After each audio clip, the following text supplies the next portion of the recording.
Sabah al khair. Alors bonjour tout le monde, chers étudiants. J'espère que vous êtes bien reposés, chers collègues. Je suis très content d'être parmi vous ce matin. Pour faire une conférence concernant ce que j'appelle les catalyseurs de l'intelligence artificielle et l'écosystème des frameworks de machine deep learning pour les applications web mobiles embarquées. Alors pourquoi je parle en fait des catalyseurs de l'intelligence artificielle? Parce que si vous posez la question à un scientifique qui travaille dans le domaine de l'intelligence artificielle depuis longtemps, il va vous dire que pratiquement tout ce qui se fait actuellement, tous les algorithmes qui se font, c'est quelque chose de très ancien. C'est-à-dire c'est pas quelque chose de nouveau. Tous les algorithmes que nous sommes en train d'utiliser dans nos applications, ça remonte à plusieurs années. Et après, on se pose la question, alors qu'est-ce qui s'est passé? Comment ça se fait que depuis longtemps, il y a pas mal de techniques, d'algorithmes qui sont, on va dire, qui sont restés dans des terroirs. Et on a attendu tout ce temps-là pour voir cette vague de l'intelligence artificielle et ces frameworks qui vont commencer à, si vous voulez, à concrétiser les fonctionnalités de l'intelligence artificielle au niveau des applications pratiques. C'est-à-dire dans notre quotidien, nous utilisons des applications mobiles, des applications web, et les fonctionnalités de l'intelligence artificielle, c'est quelque chose qu'on peut facilement développer, on peut intégrer ces fonctionnalités dans des applications. Alors, je me présente, c'est Mohamed Yousfi. Alors, d'abord, il y a si vous voulez retrouver la bonne partie, d'ailleurs, le workshop que j'ai fait hier, j'ai déjà partagé le lien du support au format PDF. Il y a aussi la vidéo qui est déjà partagée, vous allez la recevoir. Mais si vous voulez retrouver tout ça, il y a sur YouTube, la chaîne YouTube, vous pouvez retrouver pratiquement tout ce qui concerne ces conférences, ces cours. Sur SlideShare, vous allez trouver pratiquement tous mes supports format PDF, la majorité en tout cas. Et également, si vous voulez savoir ce qu'on fait au niveau de la recherche, les publications et tout ce qui est la production scientifique, c'est sur le profil ResearchGate. Et pour le code source, si vous voulez télécharger le code source des exemples d'applications, ils sont sur GitHub. Pratiquement, je partage tout ça c'est-à-dire ces liens. Vous pouvez à chaque fois, si vous voulez, retrouver. C'est quelque chose qui change très vite. Il y a beaucoup de nouveautés à chaque fois. Chaque année, il y a des nouveaux. Pratiquement, ce qui fait qu'il est très important à un moment donné de se mettre à jour à chaque fois. Bien. Alors,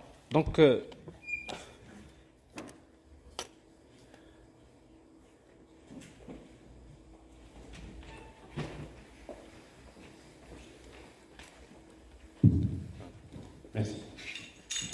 Bien. Alors pour la suite. Cette conférence, elle va se baser d'abord sur le besoin du citoyen. Je trouve que c'est assez fort, non? C'est bon? Il y a d'abord le besoin du citoyen. Vous êtes des citoyens, vous êtes des étudiants. Il y a, on a forcément un besoin en termes d'abord d'éducation, parce que nous avons besoin il faudrait donner à nos futurs ingénieurs un maximum de formation pour les Je suis désolé parce que là, ce retour-là, ça me dérange un petit peu. Il faut que je désactive celui-là peut-être.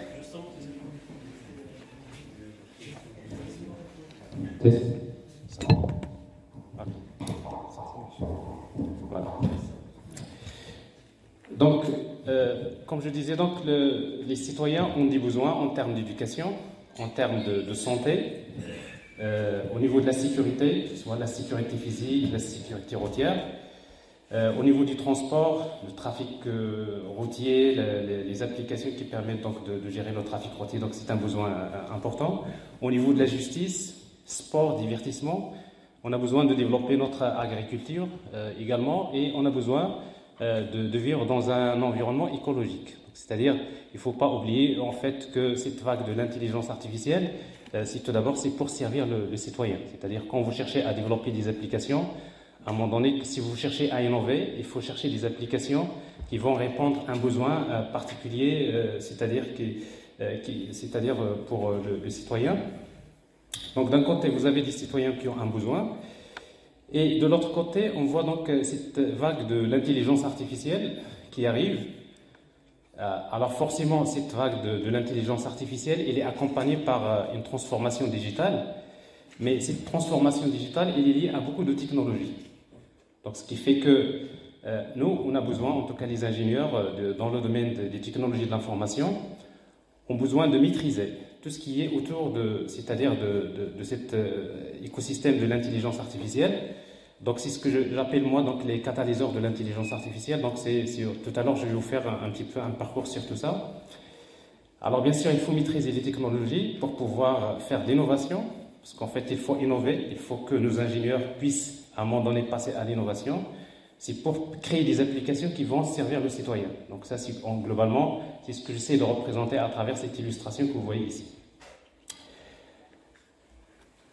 Bon, alors avant de passer au catalyseur de l'intelligence artificielle, je vais rapidement m'arrêter d'abord sur l'intelligence artificielle. Donc c'est quelque chose, je suppose que hier vous avez déjà fait des conférences au niveau de cette partie-là. Donc je vais quand même faire quelques petits rappels. En termes de concept, les choses qu'il faudrait connaître. Alors d'abord, l'intelligence artificielle, si on cherche une définition. Donc l'objectif de l'intelligence artificielle, c'est de chercher à doter les systèmes informatiques de capacités intellectuelles comparables à celles des êtres humains. Donc ce qu'on cherchait, c'est depuis X temps, comment on va créer un ordinateur qui permet de penser, de raisonner, d'apprendre exactement comme les êtres humains, ou d'une manière générale comme les êtres vivants, parce que parfois il y a l'aspect animal également qui a des modèles qui sont intéressants. Alors pour cela, donc, alors quand il y a l'intelligence artificielle et après il y a l'intelligence artificielle distribuée. Alors dans l'intelligence artificielle distribuée, donc d'abord l'intelligence artificielle, il permet de créer des agents intelligents, c'est modéliser le savoir et le comportement des agents. Alors dans ce cas-là, on parle d'une métaphore penseur isolé, c'est-à-dire créer une IA, un agent qui est intelligent, qui pense, qui apprend et qui permet de résoudre des problèmes. Et après, il y a l'aspect distribution, c'est-à-dire après on va s'intéresser à modéliser les interactions entre les agents, parce que l'aspect communication généralement va apporter quelque chose de très important, c'est l'intelligence collective, c'est-à-dire comment fédérer un ensemble d'agents pour pouvoir résoudre des problèmes assez complexes. Donc on va parler de ce qu'on appelle le métaphore, le métaphore c'est-à-dire de l'intelligence collective. Alors ça, c'est pas quelque chose de nouveau. Donc ça, c'est une vision un peu très loin. Depuis longtemps, on voyait toujours l'intelligence artificielle comme ça. Et d'ailleurs, depuis 1985, il y avait une approche pour développer des systèmes intelligents, on va dire complexes, dite l'approche des systèmes multi-agents. Alors, qui consiste à quoi? Qui consiste à créer une application sous forme d'un ensemble d'agents intelligents. Ben, ces agents, ils vont évoluer dans un environnement. Ensuite, ils vont rentrer en interaction avec d'autres agents. Il y a l'aspect communication avec les agents qui va intervenir. Mais après, ils vont travailler dans une organisation. Alors forcément, et dans cette organisation-là, donc avec cet écosystème, on arrive à créer des applications pratiquement qui vont principalement situer l'intelligence artificielle au centre de l'application. Et pour cela, on a souvent cherché à modéliser un certain nombre de comportements comme l'apprentissage, le raisonnement, la perception, la migration, l'interaction, plein de choses, la mémorisation, la conscience, l'intention, l'émotion, l'éthique, également la coordination motrice. C'est ce qu'on cherchait à faire au niveau de l'intelligence artificielle. Alors, sauf que ce qui se passe actuellement, donc, on parle de l'intelligence artificielle forte et l'intelligence artificielle faible. Et ça, vous le savez, tout ce qu'on sait faire pour le moment, c'est une intelligence artificielle faible. Bon, déjà, l'intelligence artificielle forte, c'est-à-dire on cherche à créer un agent qui permet de résoudre plusieurs problèmes en même temps. C'est-à-dire c'est quelque chose pour le moment qu'on ne peut pas faire. Mais par contre, on peut, par exemple, créer une IA qui va, par exemple, se spécialiser dans la détection des visages. Il y a une IA qui va se spécialiser, par exemple, au niveau de, par exemple, pour faire le diagnostic médical. Une IA qui va se charger, par exemple, pour contrôler le comportement d'un conducteur au niveau de la voiture. Mais par contre, dire que créer une IA qui, en même temps, va résoudre des problèmes d'éducation, de la santé et de la sécurité, c'est quelque chose qu'on ne peut pas faire actuellement. Mais par contre, il faut savoir une chose qui est très importante, c'est qu'au niveau des applications, il y a quelque chose qu'on peut faire et qu'on ne peut pas faire au niveau des êtres humains. C'est le transfert de la connaissance. Alors si je vous demande aujourd'hui, est-ce que vous pouvez me prêter votre cerveau un petit moment pour travailler avec? C'est qu'on ne peut pas le faire. Le transfert de la connaissance entre les humains, c'est un processus qui est trop long. Pour transférer la connaissance, l'apprentissage, pour vous transférer tout ce que je connais, tout ce que je sais faire, c'est pas quelque chose que je peux faire, c'est-à-dire instantanément. Mais par contre, au niveau de l'intelligence artificielle, ça c'est le point fort. C'est-à-dire qu'un agent intelligent, il peut toujours à un moment donné demander à un autre agent: est-ce que tu peux me prêter ton cerveau? Bon, ça c'est quelque chose qu'on peut faire. Ben, il dit que donc on peut échanger, en fait, on va dire les cerveaux entre les agents, ce qui fait qu'une application peut utiliser le cerveau d'une autre application. Ça c'est quelque chose de très important, et ce qui fait que même si on est dans l'approche intelligence artificielle faible, mais avec cet aspect-là de l'intelligence collective des applications, ben, on arrivera à à résoudre des problèmes très complexes. Donc ce qui fait qu'il faut s'attendre que d'ici quelques années, bon, c'est déjà la vague, elle est là, c'est quand on va pouvoir vraiment, les gens seront étonnés, parce qu'effectivement ça s'accélère d'une manière un peu incroyable. Ben, c'est ce que nous allons essayer donc de voir par la suite. C'est bon? Bien. Alors, ça vous le savez également, c'est que l'intelligence artificielle, ben, c'est une grande discipline dans laquelle il y a beaucoup de choses. Parmi les branches de l'intelligence artificielle, il y a machine learning. Et si vous cherchez les gens qui ont travaillé dans le data mining, forcément, ils vont vous dire que tout ça, c'est pas quelque chose de nouveau, c'est quelque chose de très ancien. C'est que pour faire du machine learning, il y a beaucoup d'algorithmes, il y a beaucoup de méthodes qui sont utilisées pour faire de l'apprentissage automatique. Et parmi les méthodes, il y a les réseaux de neurones. Donc, c'est-à-dire les réseaux de neurones, c'est l'un des algorithmes qui était utilisé pour faire du machine learning. Mais également, il faut juste dire une chose, bon, ça c'est juste pour s'arrêter à ce niveau-là, c'est que tous les algorithmes d'apprentissage, on peut les classifier en 4 catégories, 4 familles. Il y a les algorithmes d'apprentissage supervisés, non supervisés, semi-supervisés et par renforcement. Globalement, tous ces algorithmes que vous voyez généralement, ils peuvent être classés dans l'une des 4 catégories. Alors, je dois juste m'intéresser. Alors, quand vous êtes dans l'apprentissage supervisé, c'est qu'on est en train de faire de l'apprentissage par des exemples, par des données. Donc, ça veut dire qu'on a besoin d'un dataset dont on connaît les entrées et les sorties. Ça veut dire qu'on a besoin d'un expert qui va nous permettre de détecter les exemples, les données en entrée. Et si j'ai des entrées et des sorties connues, donc notre modèle, on va lui donner donc un ensemble d'exemples. Et après, forcément, donc, il va lui-même apprendre la corrélation. Donc, par exemple, si vous utilisez les réseaux de neurones, forcément, donc, les poids synaptiques vont être mis à jour de façon à ce qu'ils puissent détecter donc, la corrélation qui existe entre les entrées et les sorties. Donc, c'est-à-dire apprendre à travers des exemples à faire des prédictions sur des exemples qu'il n'a pas vus auparavant. Alors pour mes étudiants, je leur donne toujours un exemple, l'apprentissage par les données, par les exemples. C'est comme si je vous donne, par exemple, des exercices avec solution. C'est un peu ça. Et après, pour apprendre quelque chose, vous allez travailler, vous avez un exercice, solution, mais quand vous regardez plusieurs exercices avec des solutions, à un moment donné, vous-même, vous êtes en train d'apprendre à généraliser. Et après, si je vous donne un exercice que vous n'avez jamais vu, vous serez capable de le faire. Et si vous êtes capable de faire, c'est que vous avez appris à travers des exemples. Bon, ça, c'est de l'apprentissage supervisé, globalement. Alors, dans l'apprentissage supervisé, donc je ne vais pas en parler parce qu'en fait, dans l'apprentissage supervisé, donc généralement, on va faire du clustering généralement, comme des algorithmes, comme Camille par exemple. On a un ensemble de données non étiquetées et on va essayer donc de faire une classification en fonction, bien sûr, de plusieurs critères donc, qui peuvent être définis. Et après, il y a semi-supervisé. Semi-supervisé, ça veut dire qu'il y a une partie de données qui sont étiquetées, c'est-à-dire des entrées-sorties connues, et après, il y a des données qui ne sont pas étiquetées, donc ça, c'est globalement, c'est comme ça que ça se passe.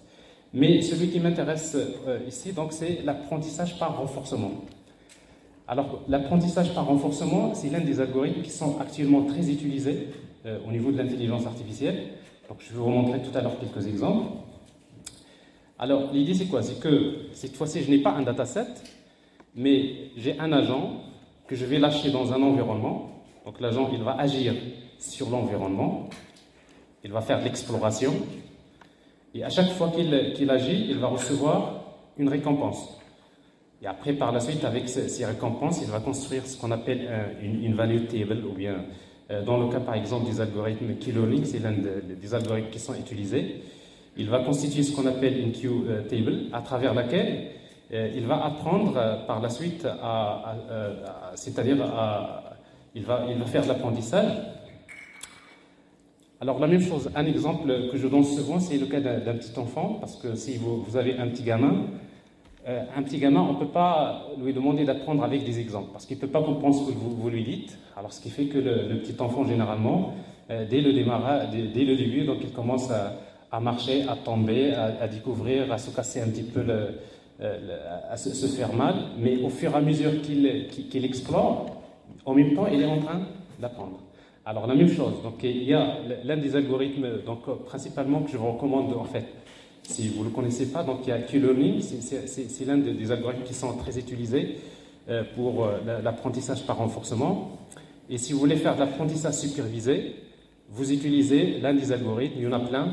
Mais si vous voulez faire à un moment donné du deep learning, vous aurez besoin d'utiliser donc les réseaux de neurones. Et après, il y a deep learning. Alors déjà, quand vous utilisez deep learning, ça veut dire que vous êtes en train déjà d'utiliser les réseaux de neurones. Alors forcément, dans le cas où vous travaillez par exemple avec des images, c'est l'exemple.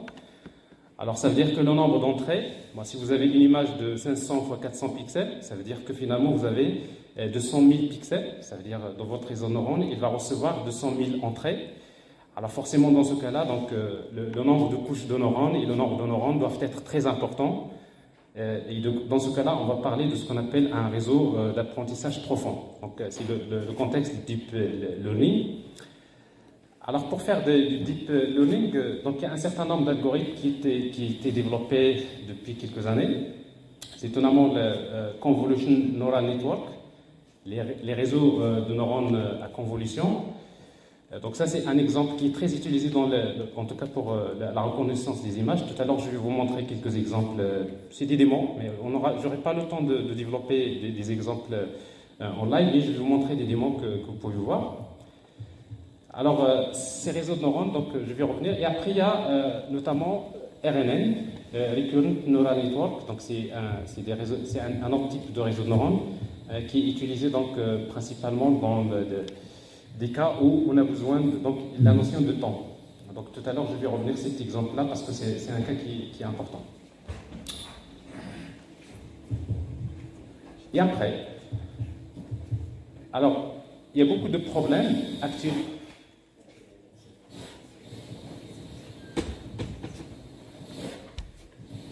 Merci. C'est vrai, cet écho, ça me dérange un petit peu, mais j'essaie d'aller... Merci. C'est mieux, c'est beaucoup mieux. Ça me semble...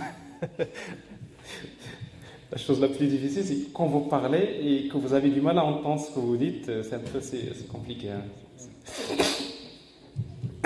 Bien. Alors, donc vous avez d'un côté deep learning et vous avez d'un autre côté l'apprentissage par renforcement. Et après, dans la majorité des problèmes, parfois, on va combiner les deux. Et dans ce cas-là, on va parler de Deep Reinforcement Learning. Donc ça, c'est-à-dire, en même temps, on va utiliser l'apprentissage par renforcement, c'est-à-dire l'agent, il va explorer l'environnement pour apprendre au niveau de l'exploration.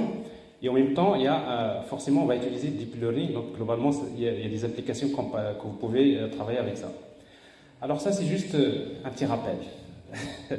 Entre parenthèses, ça c'est globalement pour enlever parfois des confusions, l'intelligence artificielle, machine learning, deep learning, l'apprentissage supervisé, l'apprentissage par renforcement.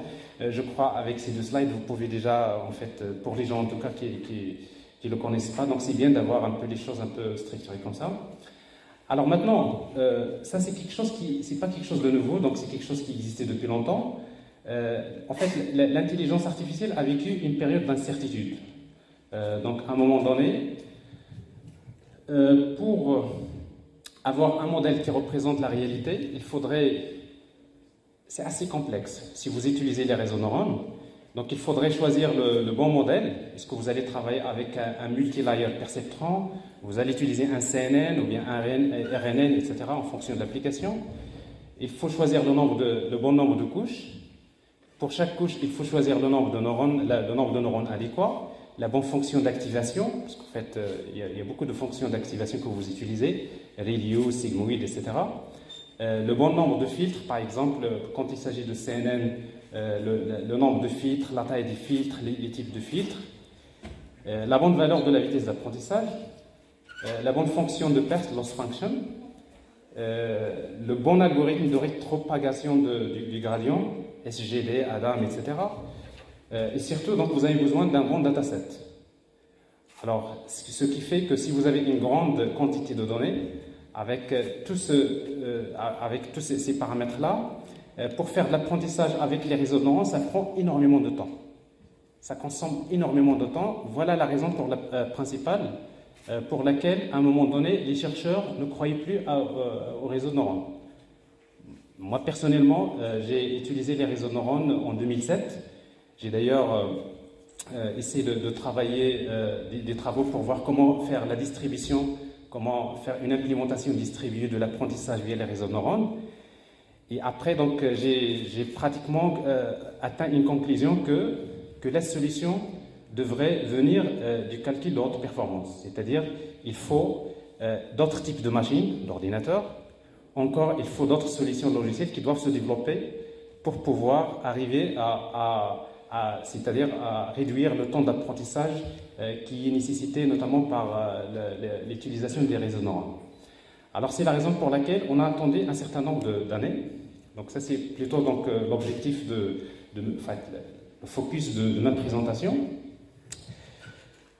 C'est que on a attendu que d'abord que les architectures parallèles se développent. Alors il y a d'abord pour les architectures parallèles, donc vous avez il y a actuellement quelque chose de très précieux pour les gens qui travaillent dans le domaine de l'intelligence artificielle, c'est les GPU.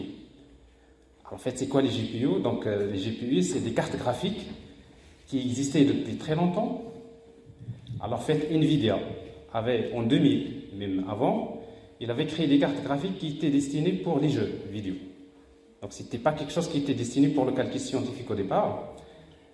C'est quoi un GPU? Il contient des milliers de petits microprocesseurs graphiques qui sont très petits, mais généralement, ils étaient créés pour accélérer le rendu graphique.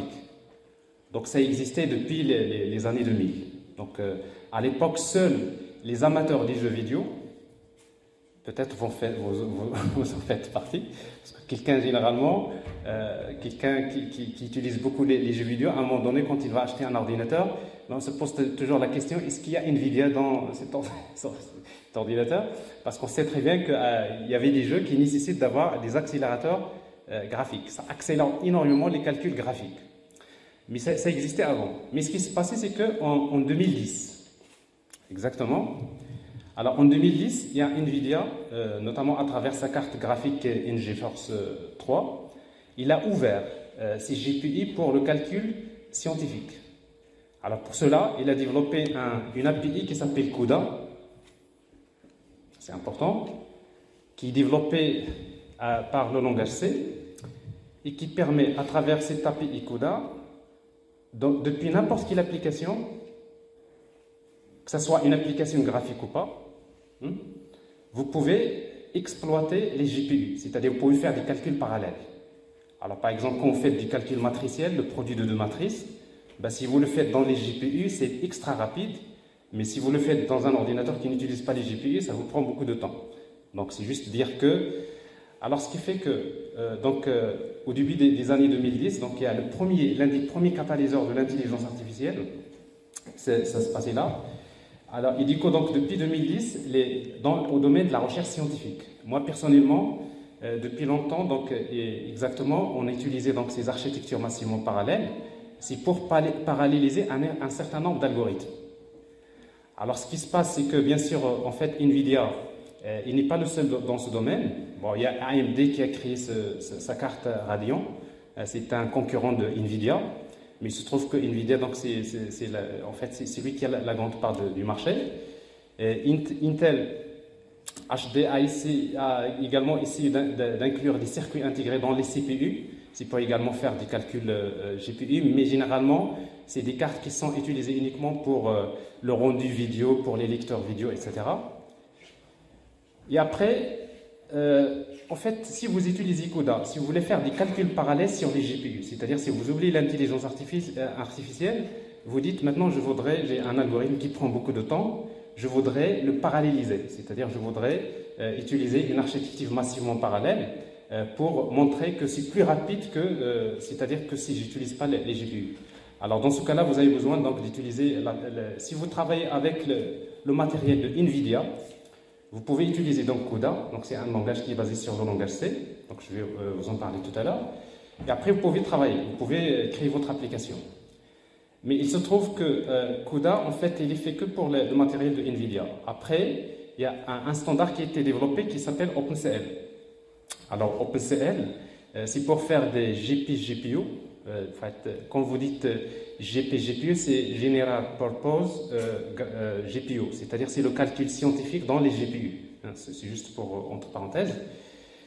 Avec OpenCL, c'est pour des plateformes, c'est pour faire des calculs parallèles, mais cross-platform. C'est-à-dire, avec OpenCL, si vous avez une carte graphique de NVIDIA, ça va marcher. Si vous avez une carte graphique de AMD, ça va marcher. Donc, c'est-à-dire, vous êtes dans le cross-platform, alors que plutôt CUDA, il ne marche que sur le matériel de NVIDIA. Donc, ça, c'est juste indiqué.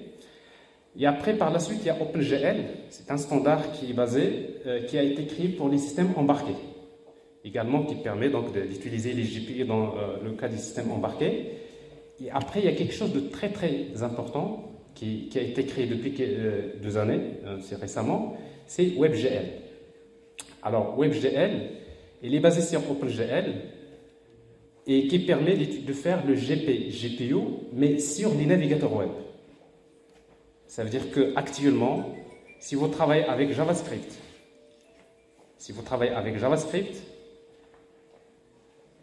vous pouvez accéder au GPU, c'est-à-dire vous pouvez faire des calculs parallèles via des GPU, c'est-à-dire que votre machine, via le côté navigateur, on peut exploiter donc les GPU via WebGL. Alors c'est pour cela, donc tout à l'heure, je vais vous parler d'un framework qui s'appelle TensorFlow JS, parce que TensorFlow, c'est quelque chose qui est très connu par tout le monde, n'est-ce pas? Mais TensorFlow JS, c'est la nouvelle génération, la nouvelle implémentation de TensorFlow, mais JavaScript, c'est-à-dire pour les navigateurs. Et ça, c'est très important pour les applications web, les applications mobiles et les systèmes embarqués. Alors, je vais revenir tout à l'heure sur les détails. Alors, juste si vous voulez avoir une grandeur de prix sur les GPU, en fait, les GPU, en principe, il y a plusieurs familles. Vous pouvez avoir des GPU à partir de 1000 dirhams jusqu'à 30 000 dirhams. C'est-à-dire, généralement, si vous êtes dans un laboratoire scientifique, alors nous, ce qu'on demande souvent, c'est d'acheter des gadgets comme ça, des GPU. D'ailleurs, pour anecdote, la première fois que j'allais commander un GPU, quelque part dans le contrôleur financier, mais il s'est dit, GPU, normalement, c'est un truc pour jouer, c'est pas pour faire de la recherche scientifique. C'est-à-dire, c'était connu comme étant, ça c'est pour les jeux vidéo, c'est pas pour faire des calculs scientifiques. Donc, ce qui fait que ça m'a tellement marqué. Mais effectivement, ce qui s'est passé, c'est que à partir de 2010, alors que les scientifiques, les gens qui font de la recherche scientifique, travaillaient beaucoup dans tous les domaines, l'imagerie, les signaux, à essayer de paralléliser leur algorithme en utilisant les GPU. Et généralement, on se contentait de publier les articles dans des revues scientifiques. Bon, c'est une consolation pour les scientifiques d'une manière générale. Mais entre-temps, il y a Google qu'est-ce qu'il a fait? Ben, Google, tout simplement, il est revenu sur les réseaux de neurones. Parce qu'il sait que les réseaux de neurones, ça a bloqué à un moment donné. Et il a essayé d'utiliser CUDA. C'est pour paralléliser tous les algorithmes de l'algèbre linéaire. Donc tout ce qui concerne le calcul matriciel, l'inverse des matrices, tout. Si vous utilisez les algorithmes des réseaux de neurones, vous allez voir qu'on utilise beaucoup donc, des opérations de l'algèbre linéaire, généralement. Et Google, justement, c'est ce qu'il a fait. Ben, il a parallélisé, il a créé une implémentation parallèle donc, des algorithmes de l'algèbre linéaire. Et bien, tout simplement, c'est ce qui a donné TensorFlow. En fait, justement, tout à l'heure, je vais revenir sur TensorFlow parce que la base de TensorFlow, c'est tout d'abord c'est CUDA, qui est basé donc sur, bien sûr, c'est l'utilisation, la parallélisation via les GPU. Donc, ça veut dire que quand vous utilisez un framework comme TensorFlow, alors forcément, vous avez besoin forcément, il faut à un moment donné exploiter les GPU. Alors ça, c'est un exemple. Donc ça, c'est l'exemple le plus... En fait, si vous voulez, dans un laboratoire de recherche, en tout cas, si vous voulez commander, en tout cas pour les gens qui travaillent dans la recherche, il y a des GPU, notamment celui le plus connu, c'est Titanium. Je ne sais pas si c'est écrit ici, Titan. C'est pas Titanium, Titan. Alors ici, ce que vous voyez là, ça c'est une machine. Genre de machine que vous allez trouver dans les laboratoires de Google et les laboratoires qui font de la recherche scientifique dans ce domaine. Ici, donc, j'ai une machine qui contient 8 GPU. Il y en a 8 de type Titan. Alors, si vous faites le coût de ce genre de machine-là, ça devrait coûter en tout cas autour de 300 000 dirhams. Bon, c'est juste l'approximation. Donc, nous, en tout cas, dans nos laboratoires scientifiques, les gens qui travaillent dans le domaine de l'intelligence artificielle, ben, on a besoin de ce genre de machine. Mais généralement, ça, c'est notre problème, c'est qu'on n'a pas assez d'argent pour les acheter. Mais surtout, le plus important, c'est que c'est du matériel qui peut être vite dépassé. Ça évolue très vite. Donc, ce qui fait qu'au niveau de l'investissement, donc, il faut bien, en tout cas, donc, choisir les bons. Généralement, moi, ce que je vous conseille, pour quelqu'un qui veut... moi, ce que je fais avec mes doctorants, donc souvent, ce qu'on fait, c'est qu'on achète des GPU de l'ordre de 2500, 3000 dirhams, c'est-à-dire 30 € à peu près. Ça marche, on fait les tests, on compare, on fait par exemple des applications de machines deep learning sans GPU, avec GPU, donc, et déjà on voit l'accélération, donc ça c'est quelque chose qu'on peut voir. Mais une fois que vous résolvez les problèmes techniques, mais après par la suite vous pouvez faire des tests sur des architectures massivement parallèles. Alors, après, il y a le cloud. Alors, aujourd'hui, donc, vous n'avez pas besoin d'acheter ce genre de machine parce que si vous êtes sur le cloud de Google, ben, Google, il offre ces machines-là et vous pouvez faire des calculs au niveau du cloud, mais à condition de payer. Parce qu'il faut payer, donc, en principe, c'est pas cher en tout cas. Ben, j'ai appris que, en fait, c'est pas trop cher. En tout cas, c'est $1 par heure. Donc, c'est-à-dire, si vous lancez votre calcul qui tourne pendant 24 heures, ça va vous faire 24 dollars. Donc c'est à peu près ça. Enfin, je dis dans des circonstances, en tout cas dans le cadre des doctorants, dans une institution académique, mais au niveau professionnel, etc., ça leur coûte, ça coûte cher. C'est-à-dire le temps de calcul, si vous voulez réduire le temps d'apprentissage, c'est important. Alors pourquoi je vous dis ça ? Parce que quand vous entraînez des modèles, notamment en deep learning, si vous êtes dans l'imagerie, dans des problèmes assez complexes, les vidéos et tout ça, ça consomme beaucoup de temps. Et si je reviens à ce que je disais tout à l'heure, le problème, quand vous allez faire votre exécution, à chaque fois que vous allez faire un test, vous allez attendre 24 heures pour voir les résultats. Mais quand vous avez les résultats, vous vous rendez compte qu'ils ne sont pas bons. Alors, qu'est-ce que vous allez faire? Vous allez commencer à changer des paramètres. Je vais ajouter des couches. Je vais réduire ça. Je vais changer de paramètres. Vous réexécutez. Donc, c'est juste pour vous dire que c'est quelque chose d'assez lourd au niveau de l'apprentissage. Déjà, avec les GPU, ça marche, etc. à un moment donné. Mais bien sûr, si vous avez un dataset qui n'est pas très grand, souvent chez vous, au niveau... c'est-à-dire au niveau académique, généralement on utilise des datasets qui ne sont pas très grands, on fait les tests, tout marche bien, mais généralement quand vous êtes en production, généralement c'est pas comme ça que ça se passe parce qu'il vous faut vraiment une large quantité de données, etc. Alors ça c'est les GPU. Alors en fait les GPU, si vous voulez, donc oui.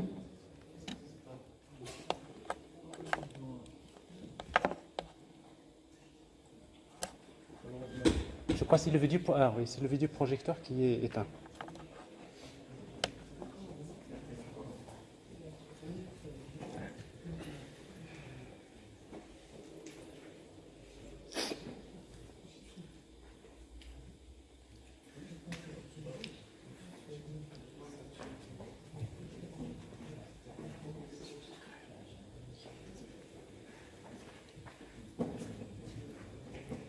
Bien.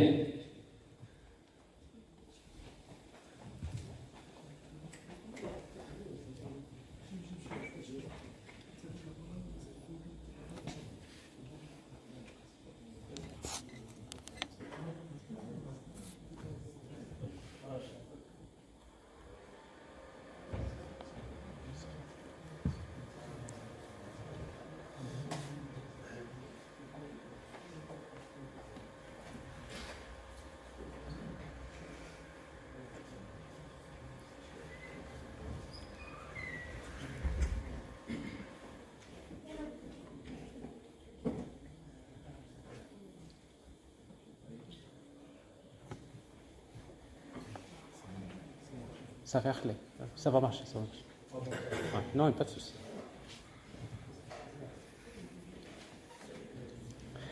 Alors, j'ai parlé maintenant des GPU et globalement, ça c'est quelque chose, c'est juste dire que l'un des premiers catalyseurs de l'intelligence artificielle qu'il faut maîtriser, c'est cet écosystème du calcul massivement parallèle basé sur les GPU. Donc ça c'est quelque chose qu'à un moment donné, dans votre cursus de formation, il faut à un moment donné revenir sur cette partie-là, il faut savoir ce qui s'est passé et comment exploiter bien sûr ces GPU. Alors, en parallèle, c'est qu'à un moment donné, on ne croyait pas aux architectures parallèles. C'est-à-dire que c'est vrai que NVIDIA a essayé de développer donc, des GPU, mais on sait que la solution vient en fait à partir des systèmes distribués. C'est-à-dire il faudrait associer un maximum d'ordinateurs qui vont collaborer pour accélérer les calculs. Donc, c'est-à-dire, alors c'est la raison pour laquelle, entre-temps, c'est-à-dire entre les années 2000, à partir des années 2000, on a commencé à utiliser les systèmes distribués. Alors, principalement, donc hier, j'avais fait un workshop concernant Hazelcast. C'est l'une des solutions qui est utilisée dans les systèmes distribués. Mais si vous regardez plutôt dans l'historique, donc au début, donc c'était les middleware classiques. Bon, c'était connu. Il y avait RMI, Corba, et GMS, MPI. RMI, il est utilisé pour créer des applications distribuées Java. Corba, c'est pour créer des applications réparties multilangage, multiplateforme. GMS, c'est pour créer des systèmes distribués asynchrones qui permettent d'échanger des messages d'une manière asynchrone. Et après, il y a MPI qui était utilisé dans le cadre des calculs distribués et dans le cadre de ce qu'on appelle les grilles de calcul. Alors, il y a un moment donné, c'était la vague. C'est-à-dire qu'à un moment donné, il y avait des grilles de calcul. C'est quoi? C'est qu'on va associer un maximum d'ordinateurs partout dans le monde à travers des réseaux qui sont assez performants. Et après, on va essayer donc d'utiliser des outils comme MPI qui permettent de faire des calculs massivement distribués. Et après, donc, il y a forcément l'une des applications qui sont très connues, c'est l'accélérateur de particules. C'est une des expériences qui était utilisée à base des grilles de calcul. Alors, sauf que l'expérience des grilles de calcul va s'arrêter assez rapidement. Pourquoi? Parce que d'abord,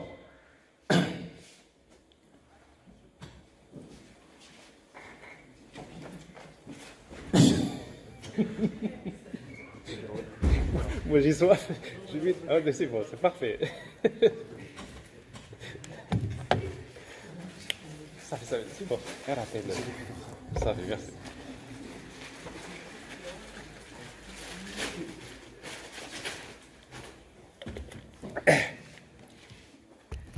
À quelle heure je devrais terminer la présentation? À quelle heure je devrais terminer la présentation? Ah, excellent. Alors, donc comme je disais, donc, les grilles de calcul, il y a un projet européen énorme qui a associé beaucoup de laboratoires de recherche partout dans le monde. Et chaque laboratoire offre ses propres machines, et ce qui a constitué ce qu'on appelle des grilles de calcul. Mais après, les chercheurs ont utilisé ces grilles de calcul pour faire des tests pour exécuter leurs applications.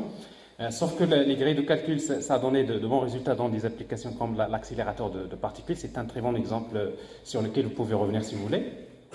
Mais il y a les problèmes de consommation d'énergie. Il y a un autre problème, c'est que ces grilles de calcul ne sont pas très exploitées. Ils ne sont pas accessibles à tout le monde. Il n'y a que les laboratoires les plus riches, généralement, qui ont les moyens qui accèdent à ce genre de solutions. Donc, ce qui fait que le problème de calcul de haute performance, il reste toujours, il y a des limites. Alors, c'est la raison pour laquelle il y a de nouveaux middleware qui ont été développés, notamment, il y a des protocoles comme AMQP, MQTT, Stamp. Donc, ça, c'est des protocoles qui sont utilisés dans les systèmes distribués. Et après, il y a des brokers qui ont été développés, notamment RabbitMQ, qui est développé par la banque JP Morgan, la banque américaine. C'est un broker qui est extra puissant et qui permet donc d'échanger des messages entre les applications d'une manière massivement distribuée, qui a amélioré les performances. Il y a ActiveMQ. Et après, il y a des solutions que vous avez hier, comme Hazelcast, qui permet de créer des caches, des mémoires caches distribuées. Et après, il y a des middleware pour les systèmes multi-agents. Alors, pour ceux qui travaillent dans les systèmes multi-agents, ils peuvent connaître des middleware comme JAD pour développer des applications multi-agents, c'est-à-dire dans laquelle, principalement, on peut utiliser donc, cet aspect de l'intelligence, si vous voulez. Donc, la même chose. Alors, ce que vous voyez là, c'est une évolution. Donc, c'est-à-dire, grâce à ces middleware, grâce à tout ce que vous voyez là, donc, qu'on peut faire, on peut associer plusieurs machines, comme ça. Je peux avoir, au lieu d'avoir une seule machine avec les GPU, je peux avoir plusieurs machines multi-GPU. Et après, par la suite, je peux les associer et je peux encore accélérer énormément mes calculs, donc en utilisant les systèmes distribués. Mais pour faire communiquer plusieurs machines distribuées, j'ai besoin d'utiliser des solutions. C'est pour ne pas vous compliquer la vie, les solutions, vous revenez juste à Hazelcast par exemple, mais également à PassSpark, c'est l'un des middleware qui sont très utilisés dans ce domaine, etc. Le troisième catalyseur de l'intelligence artificielle. Alors, depuis ces dernières années, là vous êtes concernés, c'est que le développement mobile s'est très développé. Les smartphones se développent. Et si vous posez la question, c'est que la source des données, parce qu'à un moment donné, on a besoin d'un dataset, on a besoin de produire des données pour entraîner des modèles, pour faire de l'apprentissage. Donc si vous regardez dans un smartphone, le nombre de capteurs que vous pouvez voir, c'est extraordinaire. Alors souvent, on l'ignore. Vous avez des caméras avant et arrière, vous avez un écran tactile, vous avez 1 à 3 microphones, vous avez un détecteur de proximité, un capteur de luminosité, un capteur éphéral qui permet de détecter le champ magnétique. Vous avez des magnétophones, vous avez 3 capteurs généralement. Vous avez un gyromètre, vous avez un accéléromètre, thermomètre, hygromètre pour l'humidité, un capteur de geste infrarouge, capteur de pression, un scanner d'empreinte digitale, un capteur d'impulsion cardiaque. Alors ça, c'est très important. Je vous l'ai dit pourquoi? Parce que je sais que vous serez amené à développer des applications mobiles. Et si vous voulez faire de l'innovation, vous voulez créer des applications innovantes au niveau des applications mobiles dans lesquelles vous incluez les fonctionnalités de l'intelligence artificielle, donc sachez qu'il y a dans un smartphone, c'est en fait, tout à l'heure je disais que les applications que vous développez, ils vont servir le citoyen. Et pour servir le citoyen, le premier élément fondamental, c'est les applications mobile. Parce que tout le monde utilise des applications mobiles et c'est à travers ces applications mobiles que vous pouvez pratiquement toucher le citoyen et vous pouvez créer des projets vraiment innovants dans ce sens. Alors, au niveau du développement mobile, il y a également une évolution qui s'est faite dans ce domaine-là. Alors forcément, au début, c'était du développement natif. Si vous voulez développer des applications Android, donc vous utilisez donc le langage Java. Vous voulez développer des applications pour le système iOS, vous utilisez Objective-C. Et si vous voulez travailler, par exemple, des applications pour Windows Phone, vous utilisez C#. Bon, ça, c'est le développement natif. Donc, les entreprises, elles étaient contraintes. Ils ont besoin de 3 compétences. Quelqu'un qui maîtrise Java, quelqu'un qui maîtrise C# et quelqu'un qui maîtrise Objective-C. Bon, souvent, on ne peut pas trouver tout ça dans la même, comme compétence dans la même personne, souvent. Alors, c'est pour cela qu'après, il y a le développement hybride. Alors, le développement hybride avec des plateformes comme Ionic, React Native, c'est très important. On peut facilement utiliser les technologies web, les frameworks basés pour les applications web. Ionic, il utilise Angular, un framework que vous devrez connaître, que vous devrez utiliser pour les applications web. React Native utilise React, donc ça c'est pour, en fait, si vous voulez, donc l'un des 2 frameworks qui sont utilisés. Et encore récemment, Google a développé Flutter. En fait, c'est une solution qui est basée sur un langage qui s'appelle Dart et qui permet de créer des applications cross-platform, natifs cross-platform. L'idée c'est quoi? Je fais un seul développement, mais pour les différentes plateformes. Donc, je n'ai pas besoin de créer plusieurs versions, mais donc c'est la raison pour laquelle, si vous voulez faire le développement mobile, donc sachez qu'à un moment donné, vous avez besoin des compétences en développement natif, mais à un moment donné, il faut passer vers le développement hybride. Donc, globalement, ça, c'est des choses qui se sont développées, si vous voulez. Alors, il y a le développement mobile, donc c'est un catalyseur important de l'intelligence artificielle. Et après, il y a l'Internet of Things, IoT. C'est très important. Alors, les choses se sont développées assez rapidement. Bon, ce qui fait que vous avez des cartes qui ne coûtent pas trop cher, comme Raspberry, par exemple, que vous pouvez acheter à partir de 150 dirhams, hein, une carte Raspberry, ou l'Arduino à partir de 150 dirhams. Ce que vous voyez ici, et ça c'est dans notre laboratoire, c'est une maquette. Ce que vous voyez là,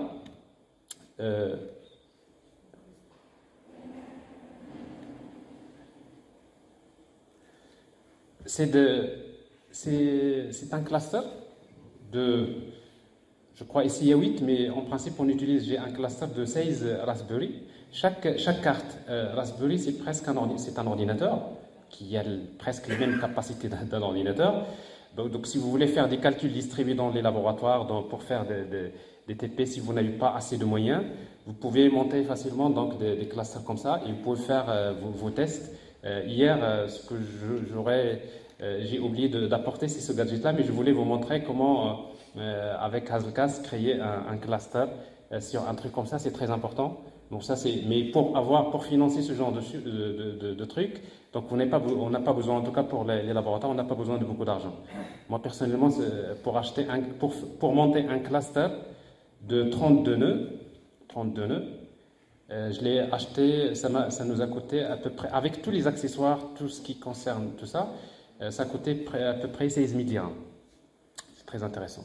Pourquoi je dis ça? Parce qu'il y en a beaucoup qui font de la recherche dans le domaine des systèmes distribués, mais le problème c'est que quand vous allez faire les tests, souvent on n'a pas les moyens on n'a pas assez un cluster, un ensemble de machines qui travaillent toujours avec les mêmes conditions et qui sont réservées pour faire ces tests. Donc, ce qui fait que parfois, souvent, c'est des éléments qui sont importants. On peut les utiliser bien sûr pour les systèmes distribués, mais également dans le domaine de l'Internet des objets. Donc, c'est quelque chose qui est très accessible, quelque chose qu'il faut maîtriser également. IoT, c'est une valeur sûre pour l'intelligence artificielle. Alors, et après, vous avez les capteurs. Alors, bien sûr, il y a ces éléments. Aujourd'hui, donc, vous pouvez acheter, vous pouvez imaginer, c'est incroyable, c'est quelque chose qu'on n'imaginait pas il y a un certain nombre d'années, c'est que vous avez des capteurs que vous ne pouvez pas imaginer. Et ça ne coûte vraiment rien du tout. Alors, sur le site l'un des sites les plus connus d'achat AliExpress, vous pouvez chercher. Moi, souvent, je le fais, j'achète vraiment une grande quantité de capteurs, mais souvent, ça coûte parfois moins cher si vous cherchez à les acheter quelque part autour de vous. Donc, si vous avez quelqu'un qui est capable de vous payer parfois les capteurs via des plateformes de commerce en ligne, c'est vraiment à 300 dirhams, vous pouvez acheter plein de capteurs. Et après, pour les gens qui font des TP dans le domaine de IoT, souvent, c'est des choses qui sont très... en tout cas, pour les laboratoires, je crois, donc pour les établissements, c'est des choses parfois qu'on ignore, mais parfois qu'on néglige. Parce que souvent, le processus d'acquisition dans nos institutions académiques, vous avez besoin du matériel, il faut attendre la personne qui exprime le besoin. Et quand vous faites la commande, le bon de commande, le processus, etc., le temps d'avoir, c'est déjà trop tard. Donc, ça, c'est le vrai mal, l'un des grands problèmes que nous vivons, nous, en tout cas dans les établissements académiques. Vous êtes des étudiants et je suis sûr qu'à un moment donné, vous avez besoin de faire un TP et après, le prof, il vous dit, donc, je n'ai pas le matériel, on l'attend, on a commandé, on a des trucs comme ça. Mais je trouve quand même qu'à un moment donné, s'il y a possibilité au sein des départements d'avoir, je ne sais pas, une petite caisse d'urgence, etc., et s'il y a moyen d'avoir une flexibilité sur les plateformes, en principe, des plateformes, on peut toujours parfois acheter des choses qui ne coûtent pas trop cher, vraiment. Moi, personnellement, je paye mes poches souvent pour les donner aux étudiants pour ne pas bloquer en quelque sorte les TP. Mais bon, alors souvent, on n'est jamais remboursé, hein, ça c'est clair. Parce que si vous voulez être remboursé, l'autre jour, donc juste pour vous donner une idée, j'ai un doctorant qui utilise le deep learning dans l'imagerie médicale. Il fait ses tests et après, le temps de calcul, à chaque fois qu'il lance le calcul, ça lui prend 58 heures de calcul. Il n'y avait pas parce qu'en fait, les seuls GPI qu'on utilisait dans le laboratoire, ils sont, on va dire, ils sont relativement dépassés parce qu'on utilise des nouvelles solutions. Donc après, bon, il était en train d'écrire un article, c'est-à-dire il a terminé, mais il devrait avoir les résultats pour envoyer l'article dans un congrès. Donc forcément, c'est le blocage total. Donc si on n'a pas ce GPU, il ne peut pas faire les tests. Et s'il ne fait pas les tests, il ne peut pas envoyer des résultats, sinon il va mentir. Il va dire je l'ai fait dans un GPU et après ça m'a donné à peu près des trucs comme ça. Alors j'étais contraint de l'acheter moi-même. Ça m'a coûté une journée, même pas. Hein. En ligne, je l'ai acheté, je lui ai donné. Il a exécuté ses trucs, ça marchait, il a produit les résultats. Il a envoyé son article. Mais la suite, vous la connaissez. Je ne serai jamais remboursé, en tout cas. Mais en tout cas, c'est juste dire, c'est très difficile pour, en tout cas, les gens les enseignants. Nous, on vit vraiment des problèmes quand on n'a pas quelque chose d'assez rapide avec lequel on peut acquérir facilement les choses dont on a besoin. Parfois, on est bloqué. Et quand les choses se reproduisent, à un moment donné, on laisse tomber. À un moment donné, c'est des problèmes qui arrivent. Et pourtant, ça ne coûte pas trop cher parfois pour régler des problèmes comme ça.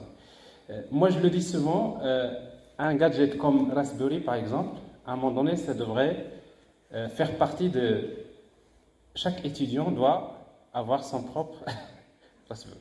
Chaque étudiant doit avoir un certain nombre de capteurs. Si à un moment donné, on vous demande d'acheter un cartable avec une trousse, avec un stylo et avec je ne sais pas quoi, bon, j'imagine que...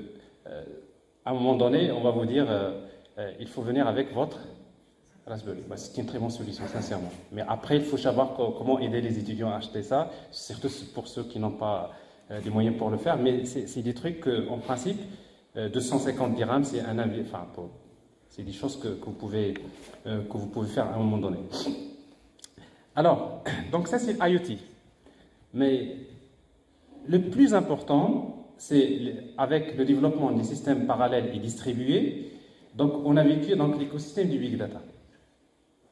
Alors vous avez d'un côté Avec les applications mobiles et les applications IoT, la quantité de données produites, etc., elle est énorme, donc on dispose. Mais à un moment donné, on est tombé dans le problème. Alors, comment stocker les données? Comment faire un traitement, pas distribuer des données? Donc, ce qui fait que il y a tout cet écosystème du big data, heureusement, grâce au système distribué. Tout à l'heure, j'ai parlé de ça. Cette évolution. C'est grâce à l'évolution qui a été faite dans ce niveau-là, c'est que il y a des nouvelles solutions qui sont développées dans le domaine du big data. Vous connaissez donc l'écosystème Hadoop, MapReduce. Après, il y a Spark, Kafka, MongoDB, Cassandra, Hazelcast, Stamp. Donc tout ce que vous voyez là, si vous voulez, donc c'est un ensemble d'outils qui sont utilisés pour deux raisons. D'abord, le problème de stockage. Comment stocker les données d'une manière distribuée? Donc on a besoin de plusieurs ordinateurs qui vont créer des clusters pour stocker. Et après, on a besoin des outils qui permettent d'effectuer des traitements distribués. Calcul distribué, donc des tâches dans plusieurs machines. Et dans le traitement, on va dire il y a trois types de traitements. Il y a batch processing. Alors batch processing, ça veut dire que vous avez une grande quantité de données qui sont déjà stockées. Et après, une fois qu'il est stocké, donc je vais lancer mes calculs, je prends tout le temps qu'il faut pour analyser, pour prendre les décisions. Il y a le stream processing, ça veut dire pour les applications temps réel, on a besoin de faire le traitement, mais en temps réel. Au fur et à mesure que les données arrivent, donc je devrais faire des calculs et je devrais donner des indications donc pour prendre des décisions. Alors dans ce cas-là, on a besoin des solutions qui sont faites dans ce genre. Kafka Streams, par exemple, pour oui. Donc, en principe, à 11h30, je termine. Donc, voilà. Alors, donc, il y a, comme je disais, donc, il y a plein d'outils. Vraiment, vous allez vous perdre pour les gens qui vont faire des filières comme le Big Data. C'est pas, je dis bien, filière Big Data. Alors, tout ça, ça concerne tout le monde. Donc, si vous êtes dans le domaine des technologies de l'information, globalement, alors tout le monde est concerné. Donc, mais soit que vous êtes un spécialiste dedans, soit vous maîtrisez l'écosystème. Si vous le maîtrisez, au moins, parce que donc, quand vous allez travailler en entreprise dans des projets, même dans des applications de génie industriel ou je ne sais pas quoi, c'est que ces trucs-là, ils vont toujours sortir. Globalement, ça concerne, si vous voulez, tout le monde.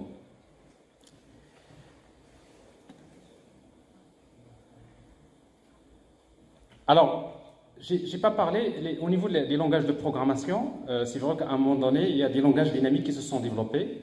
La programmation fonctionnelle, notamment avec JavaScript, Python, Scala, Kotlin, donc c'est des langages qui sont utilisés pour faire de la programmation fonctionnelle. Donc si vous voulez faire du stream processing, c'est pas pratique d'utiliser des langages compilés comme Java, etc. Souvent, on fait appel à des langages qui sont dynamiques, Scala par exemple, qui est d'ailleurs basé sur Java, Python, donc c'est des langages, et JavaScript.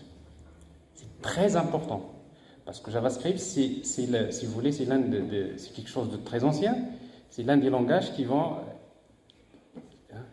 rester et qui sont toujours soit côté front-end, côté back-end. Donc pour vous, en tant qu'étudiant, c'est qu'à un moment donné, c'est quelque chose qu'il faut maîtriser. Tout à l'heure, je vais vous montrer un certain nombre d'applications qui sont basées sur JavaScript.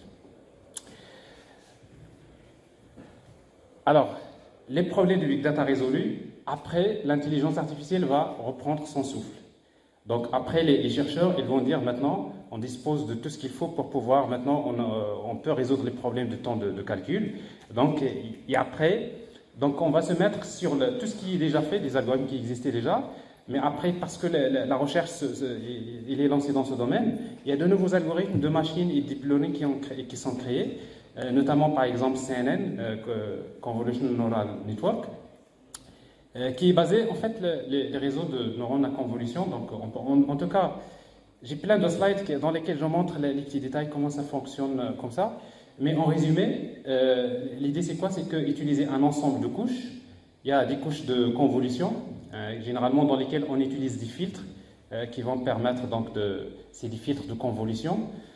Et après, on utilise une fonction d'activation, souvent c'est ReLU. ReLU, c'est si vous cherchez dans les fonctions d'activation, c'est pour éliminer les nombres négatifs. Généralement, quand c'est négatif, ça devient 0, sinon ça devient la valeur. Et après, on utilise ce qu'on appelle un max pooling. Un max pooling, on prend des groupes de pixels, par exemple 4 par 4, et on va garder que le maximum, c'est-à-dire on va garder que les informations les plus importantes. L'idée, c'est quoi? C'est que quand vous avez un ensemble de couches comme ça, vous avez une grande image, on va faire des filtres, Relio max pooling, filtre Relio max pooling plusieurs fois, et à la fin, qu'est-ce qu'on arrive à avoir? On arrive à extraire les caractéristiques à partir des images. Je dis bien des images, mais ça peut être autre chose que les images.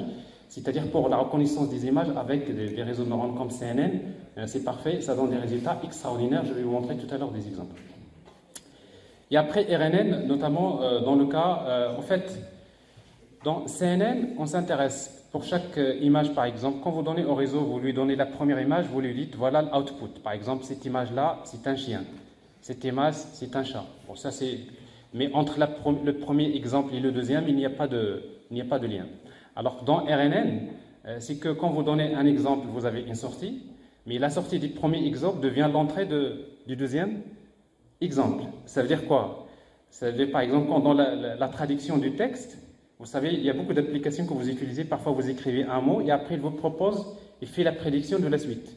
Alors comment il va faire la prédiction de la suite? Parce qu'au début il ne connaît pas. Donc vous donnez un mot, il fait une prédiction, mais la prédiction, il devient l'entrée du deuxième mot. Donc ça veut dire que chaque entrée du réseau, il contient l'historique des autres. Donc ce qui fait que quand vous avez un problème dans lequel il y a la notion de temps, RNN c'est parfait. Donc par exemple tout ce qui est la reconnaissance de la voix, dans la reconnaissance vocale, parfois quand il y a quelqu'un qui parle, ben, il faut... Quand vous l'écoutez, vous entendez un ensemble de succession de mots, c'est au fur et à mesure que vous êtes en train de comprendre ce qu'il est en train de dire. Et après, il y a des langages, parfois, par exemple, vous savez, en allemand, je ne sais pas si c'est en allemand, c'est que quand vous, généralement, c'est le verbe, c'est le dernier qui est dans une phrase en allemand, c'est que vous avez, quand vous entendez quelqu'un en train de parler en allemand, c'est que vous devrez attendre jusqu'à la fin pour entendre le verbe. Parce que c'est avec le verbe que vous allez... Donc, ce qui fait que c'est un peu difficile. Donc, ce qui fait qu'avec les réseaux de neurones RNN, c'est parfait pour ce genre de choses, pour la traduction, pour tout ce qui est la translation du texte, etc. Donc, c'est des applications assez intéressantes. Alors, après, il y a les frameworks de machine learning. Alors, donc, dans les frameworks de machine et deep learning, alors forcément, le premier qui était utilisé, c'est TensorFlow. Alors en fait, l'architecture de TensorFlow, donc je ne vois plus ma souris, mais en tout cas, bon, c'est pas grave.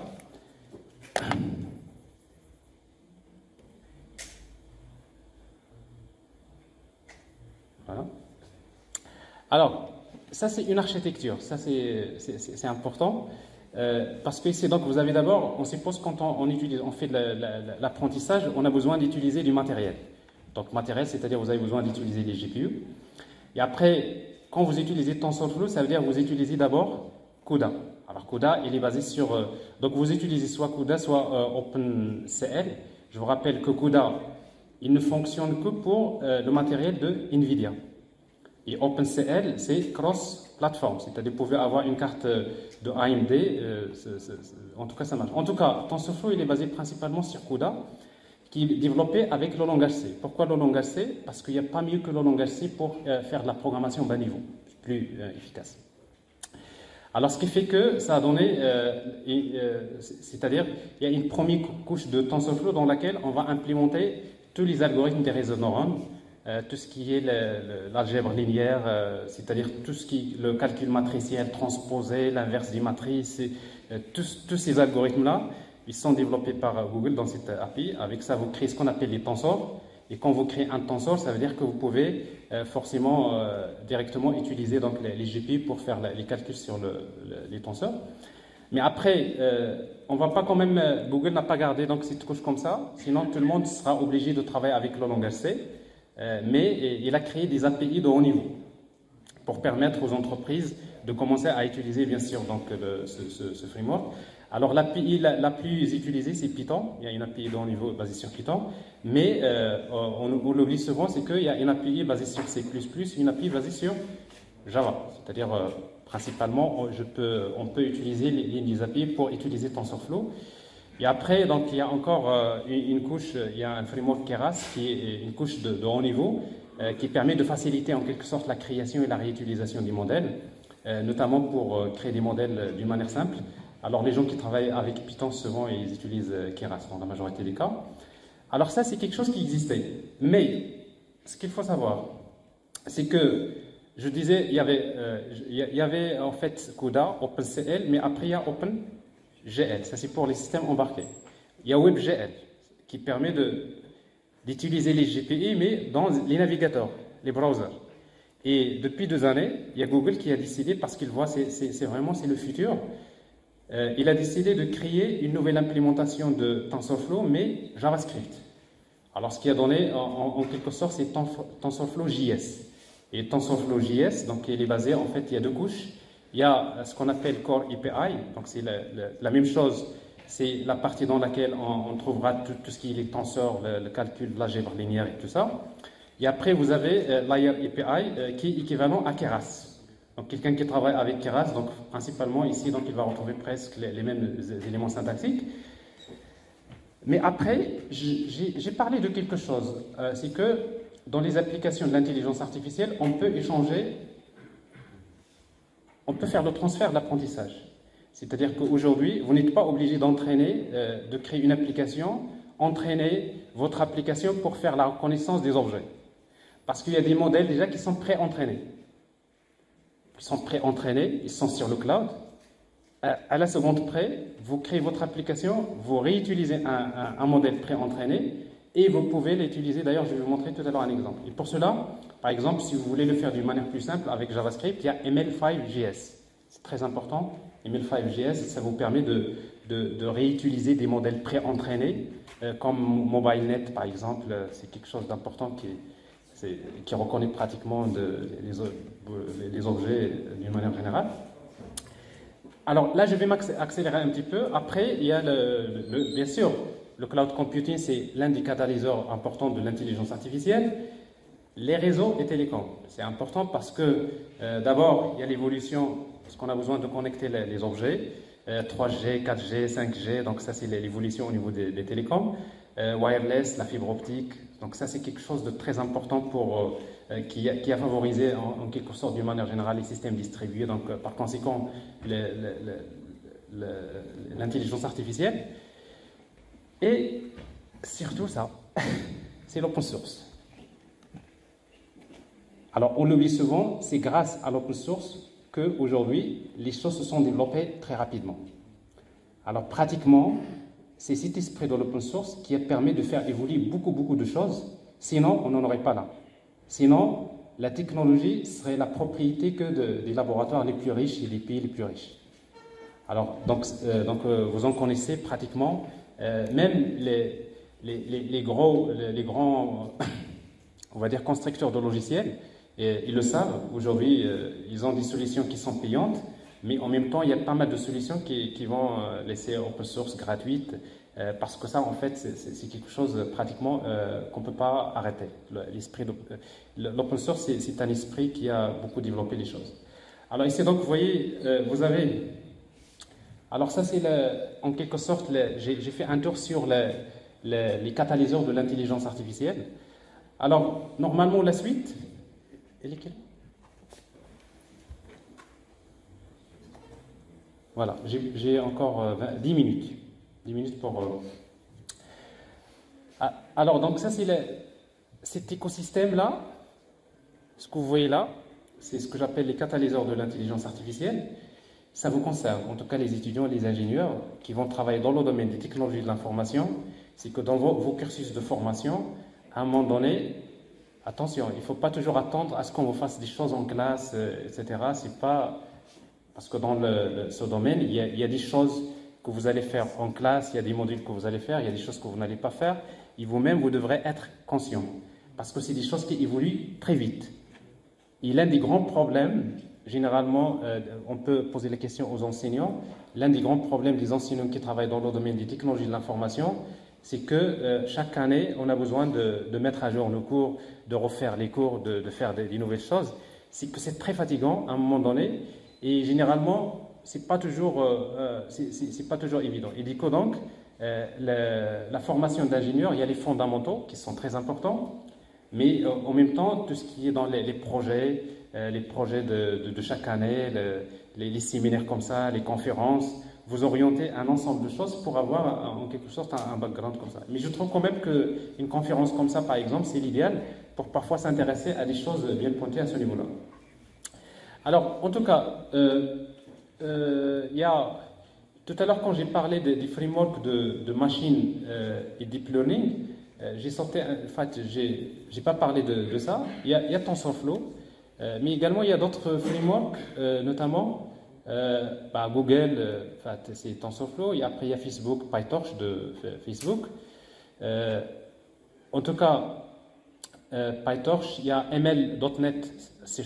Ça veut dire, à un moment donné, entre 2015 et 2017, la majorité des gens qui font du machine deep learning, ils vont vers Python. La grande majorité. Mais ce n'est pas systématiquement. Ça, c'est très important. C'est qu'aujourd'hui, si votre application que vous développez dans un langage X, C#, Java, JavaScript, vous n'êtes pas obligé de virer vers Python pour dire je vais ajouter des fonctionnalités à mon application. Si votre application est basée sur Java, alors sachez qu'il y a un framework qui s'appelle Deep Learning 4J. Je vais vous montrer un exemple d'application. Donc ça veut dire si vous êtes dans l'écosystème Java, tout ce que vous faites avec Keras, avec tout ça, c'est réglé. Je dis bien, ces 2 dernières années, le problème il est complètement réglé exactement comme avant. Si vous travaillez avec JavaScript, il y a TensorFlow.js. Si vous travaillez avec C# dans .NET, il y a ML.NET. Si vous travaillez avec PHP, il y a des frameworks. Si vous travaillez avec n'importe quel langage, vous avez des frameworks, si vous voulez, de machine et deep learning. Ça veut dire, vous n'êtes pas obligé. Alors bien sûr, si c'est nécessaire, vous le faites à un moment donné. Alors ça, c'est juste la problématique de avant. Il y a 2 années avant, quand on développait des applications web ou mobile, vous avez besoin d'écrire du JavaScript. Et après, si vous voulez créer une application web et mobile dans laquelle vous avez des fonctionnalités de machine deep learning, on est bloqué. Alors, qu'est-ce qu'on fait? Ça veut dire qu'on a besoin d'utiliser, côté backend, un serveur comme Flask Server qui est basé sur Python. Donc, on va utiliser les fonctionnalités de machine deep learning basées sur Python. Donc, côté backend, il dit que dans votre application, à chaque fois, il fait appel au serveur, il lui transmet les données et on récupère les résultats. Donc, on est obligé de faire des va-et-vient vers le serveur. Mais maintenant, vous n'avez pas besoin de ça. Pourquoi? Parce que si vous travaillez avec JavaScript, sachez qu'il y a TensorFlow.js. Donc, ça veut dire qu'on n'a plus besoin de faire des va-et-vient vers le partie backend pour apprendre à votre application des choses. Et surtout pour les applications web. Parce que pour l'application web mobile, il y a une caméra, il y a des capteurs, on récolte les informations, mais on a besoin rapidement de ces informations, on va les ajouter en modèle pour l'entraîner. Il y a une information qui est très importante dont je n'ai pas parlé, c'est que j'ai dit un dataset. Quand vous avez un dataset, il vous faut les entrées et les sorties. Souvent, on croit que les sorties, il nous faut un expert. Et l'expert, souvent, c'est un être humain, c'est vrai, qui va vous dire, voilà, ça, par exemple, ces entrées-là. Pour ces données-là, la personne est malade, il n'est pas malade, etc. Donc, il vous faut un expert. Mais sachez que avec IoT, la majorité des applications, il y a les capteurs. Un capteur peut jouer le rôle de l'expert. Parce qu'un capteur, à un moment donné, il vous dit que c'est lui qui vous dit ces données-là en input, ça donne une alerte ou des trucs comme ça. Et ça, c'est important donc d'utiliser ça. Donc voilà, avec TensorFlow.js, on peut utiliser directement les GPU si vous les avez. On peut faire du machine learning, etc. La même chose. Alors la même chose pour TensorFlow, plutôt pour Deep Learning 4J. Donc j'ai quelques applications. En tout cas, il y a 3 exemples d'applications il y a le lien, les exemples, vous pouvez les avoir. Avec TensorFlow.js, j'ai prévu de vous donner en fait une présentation de TensorFlow.js, comment l'utiliser. Le premier exemple, donc, c'est pour être pratique. J'ai créé des implémentations basées sur TensorFlow.js, mais en utilisant le framework Angular. Pourquoi Angular? Parce que c'est un framework qui est très utilisé dans les applications web, également pour les applications mobiles. Donc, c'est-à-dire si vous travaillez avec Ionic, vous utilisez déjà Angular. Avec cet exemple-là, vous pouvez déjà voir comment inclure les fonctionnalités de l'intelligence artificielle directement dans vos applications mobiles. Alors, j'ai 3 exemples d'applications. Le premier, c'est juste pour apprendre. Donc, je vais démarrer le premier exemple, juste 3 démos. Alors, je démarre le serveur local juste pour tester donc, cette application. Le premier, juste, il vous montre comment utiliser TensorFlow.js, comment faire entraîner un modèle. Donc, ça, généralement, c'est plus académique, avec un dataset très simple. Donc, vous pouvez voir, je vais vous montrer comment.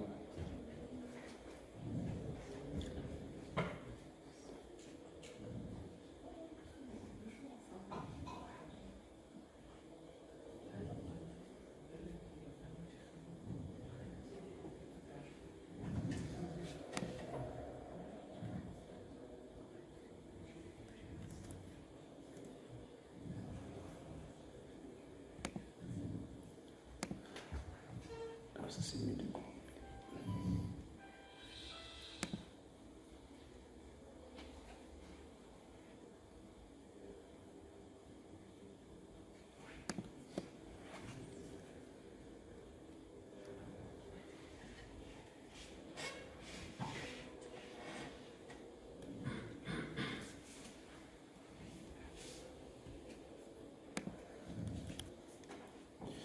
Alors ça fait un bout de temps que je n'ai pas démarré cet exemple.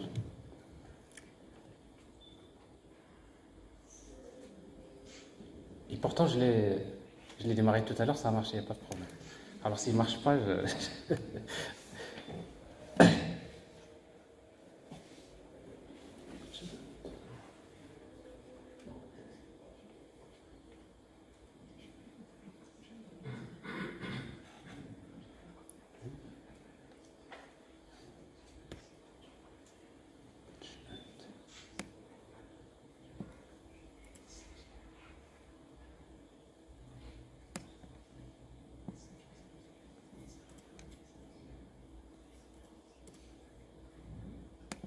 Alors ça, c'est du JavaScript.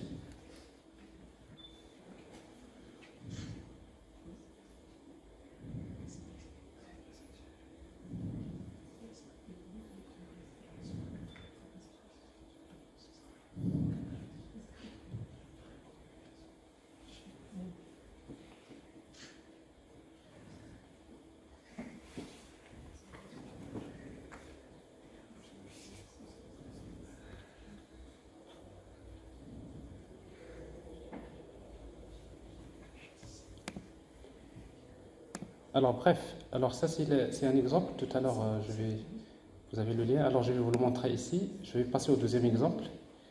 Ben, il se trouve que ce matin, je voulais ajouter des choses, mais je crois que ce n'est pas le moment de corriger ce que j'ai ajouté. Alors, l'exemple, voilà. Moi, ça, c'est juste un exemple que vous pouvez télécharger.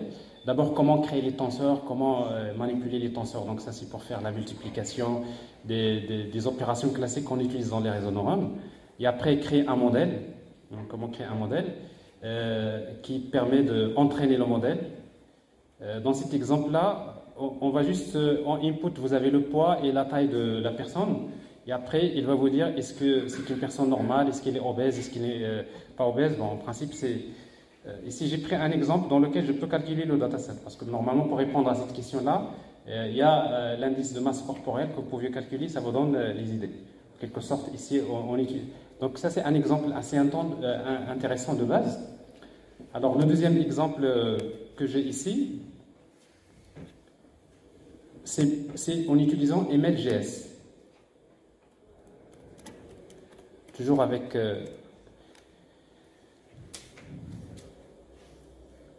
Angular. Alors dans cet exemple-là, si vous regardez la quantité de code, c'est tout. Il n'y a pas beaucoup de choses. C'est une dizaine de lignes de code. Mais là, j'utilise MobileNet. C'est-à-dire j'utilise un modèle qui est prêt, entraîné, et auquel je vais apprendre de nouveaux objets que je vais montrer à la caméra. Ah, le port il est occupé parce que je devrais arrêter l'autre. Ça veut dire que l'autre fonctionne, c'est pas possible. Si ça marche, je vais y revenir tout à l'heure.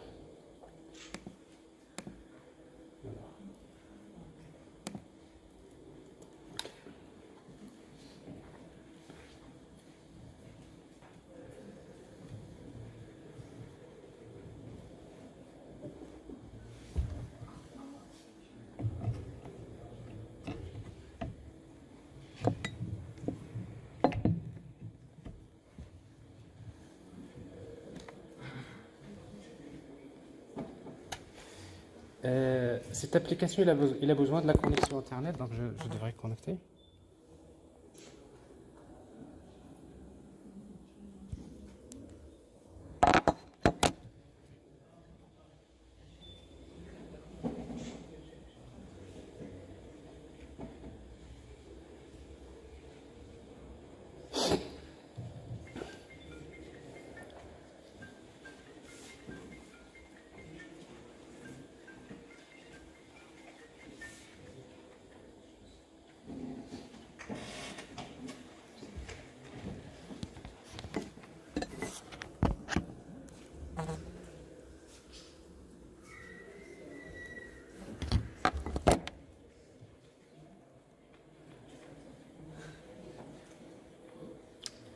Pas d'Internet.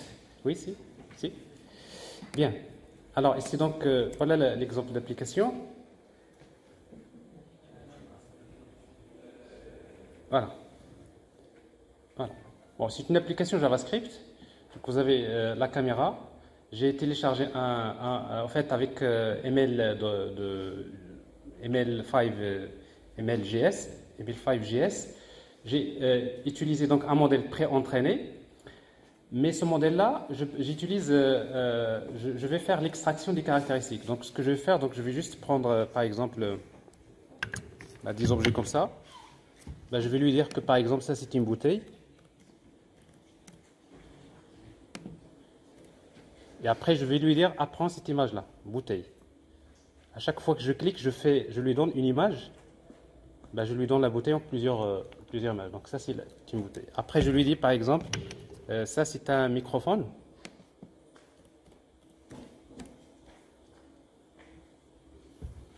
Microphone.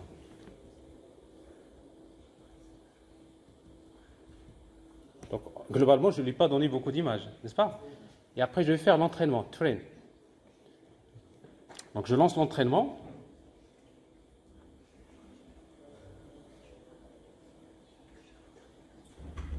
Il a terminé l'entraînement. Après, je lui donne ça. Il vous dit c'est la bouteille. Alors, ça, c'est le microphone. Alors, c'est détection de... Mais en fait, qu'est-ce qu'il détecte en fait? Qu'est-ce que je suis en train de faire là? Ça, c'est à 99%, il est sûr. Même si je suis dans l'image. Là, Alors, il faut lui donner assez d'images, mais en tout cas, ça veut dire que finalement, il n'apprend pas l'image en elle-même, mais avec CNN, parce qu'il utilise Convolution Neural Network, il fait l'extraction des caractéristiques. Moi, je ne suis pas une bouteille. Alors, pourquoi il dit que c'est une bouteille? Parce que il se trouvait que l'essentiel, il n'a que soit bouteille, soit ça. Bon, à un moment donné, il y a des probabilités, donc du moment que quand je lui ai montré, on va dire, voilà, j'étais plus présent en arrière-plan, donc ça veut dire que pour lui, donc ça veut dire qu'est-ce qu'il apprend? Il apprend les caractéristiques, c'est-à-dire il détecte ce qu'on appelle les features, donc il apprend, il sait que ça, il y a des formes, etc. Et après, donc vous faites les prédictions assez rapidement. Vous voyez donc, pour faire ce genre d'exemple d'application, je n'ai pas besoin de GPU, n'est-ce pas? Pourquoi? Parce que j'ai utilisé un modèle qui est prêt entraîné. Mais en même temps, il vous donne la possibilité de lui ajouter de nouveaux motifs et après de faire de l'extraction. Bon, c'est juste pour vous donner un exemple. C'est bon. Après, vous-même, vous pouvez le télécharger, vous pouvez le tester chez vous. Alors, le troisième exemple et le dernier, je vais m'arrêter là-dessus. Cette fois-ci, c'est pas du JavaScript, c'est du Java. Alors, pourquoi j'ai pris les deux cas, Java, JavaScript? Parce que je sais que dans la majorité des cas, vous dites backend, c'est du Java, front-end, c'est du JavaScript. Et là, j'utilise Deep Learning 4J. C'est la même chose. Donc, voilà, quand on crée un modèle CNN, etc. Quelqu'un qui travaille avec un truc comme un framework comme Keras, par exemple, quand il passe vers les autres, ben, il trouve finalement on fait la même chose. C'est le même principe, sauf que le langage qui va changer. Alors ici, donc, il y a l'apprentissage. Alors, dans l'exemple ici, j'ai la partie interface graphique, c'est en JavaFX. Je vais l'exécuter. Donc, la phase d'apprentissage, ça prend le temps parce qu'il y a des images. Donc, ici, il n'y a pas d'un modèle pré-entraîné. Donc, j'utilise un dataset pour entraîner le modèle. Alors, le dataset que j'utilise ici, donc ça, c'est un cas très simple, assez classique si vous voulez. Il y a un dataset qui s'appelle Imnicety.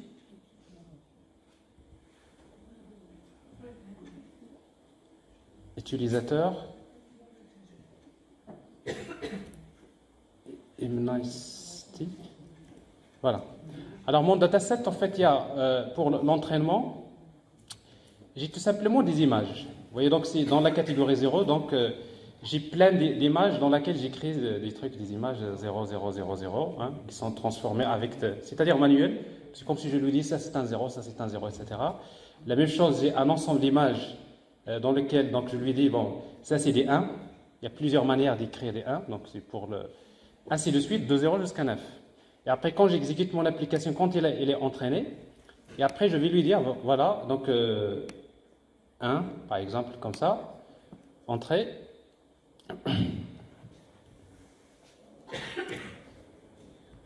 Voilà. Alors ici, donc, il vous dit que, j'ai effacé, mais il vous dit c'est à peu près, donc ça c'est quoi? C'est un 1. Ça c'est un 2. C'est un 3. Alors j'essaie de tomber dans 4, bon. Voilà, parfait. Alors ça, il a dit que c'est 0. Donc ça veut dire que, alors des moments il s'est trompé, donc je vais lui dire, voilà, tu vas ajouter ça, je vais lui dire, ça c'est pas 0, c'est quoi? C'est 6. Entrée. Une deuxième fois, entrée. Vous voyez donc le 6, il est en train de remonter.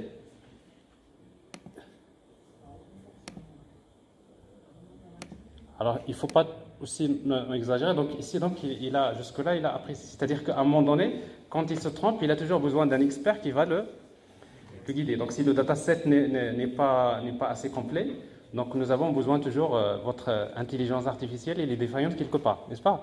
Donc, il faut à un moment donné la contrôler, etc. Donc, ça, c'est un exemple.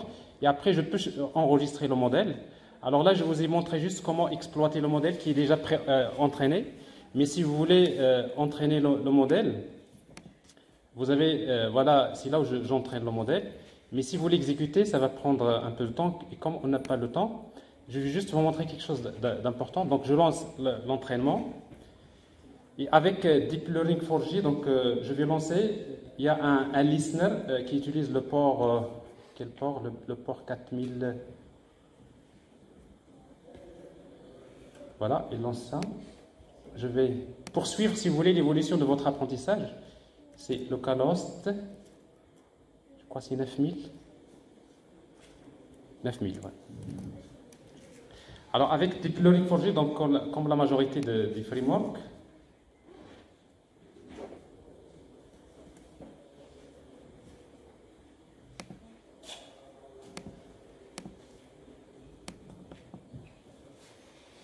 voilà. Il devrait passer une étape parce qu'il doit lire les images. Il y a beaucoup d'images, etc. qu'il devrait lire. Et après, bon, ça, j'affiche mon modèle en format JSON. Donc, si vous voulez voir les paramètres du modèle. Et après, je passe vers la phase d'apprentissage. Vous voyez, donc là, il a lancé le listener. Il n'a pas encore terminé. Mais moi, ça me permet de voir quelque chose d'important. Bon, en tout cas, pour les gens qui font quand vous faites ça, vous avez besoin de voir des choses comme ça. Alors, vous avez une interface qui est conviviale, dans laquelle vous pouvez voir déjà, donc, ici, donc, ça c'est après, vous allez voir l'évolution de l'erreur, c'est-à-dire de la précision du modèle, et vous allez le laisser, et vous pouvez voir au niveau du modèle, vous pouvez voir les différentes couches, input, output, chaque couche, vous pouvez voir en quelque sorte, voilà, les valeurs du poids synaptique. Vous pouvez voir plein d'informations en tout cas. Donc ça c'est juste en attendant que bien sûr au cours d'apprentissage, vous allez quand même regarder ce qui se passe. Alors en tout cas dans le domaine de la recherche, on a besoin des résultats comme ça, parce qu'on a besoin de montrer l'évolution. À chaque fois que vous changez un paramètre, vous capturez donc des images comme ça.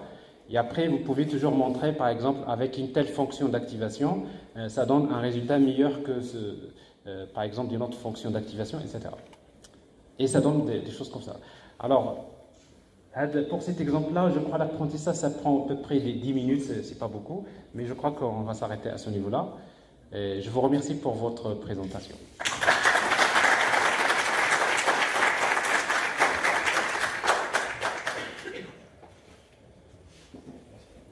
Alors, si vous avez des questions,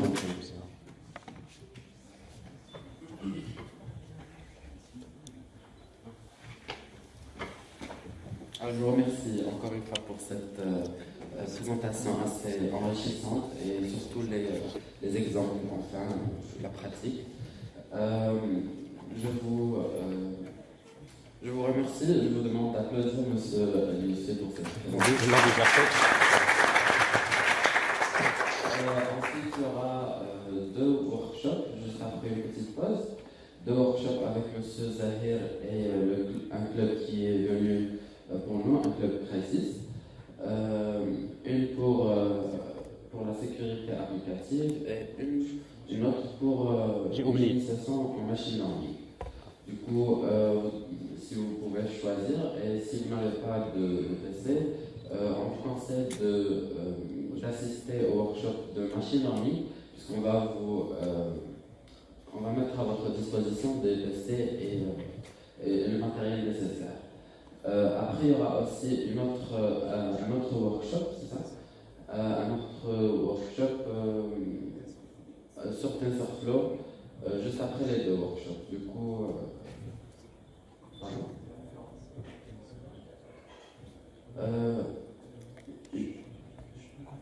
Juste après les 2 workshops, il y aura aussi une conférence avant le débat. Une conférence avec monsieur. Donc, merci beaucoup. Tout est permis le dimanche matin. Merci beaucoup pour votre présence et à très bientôt.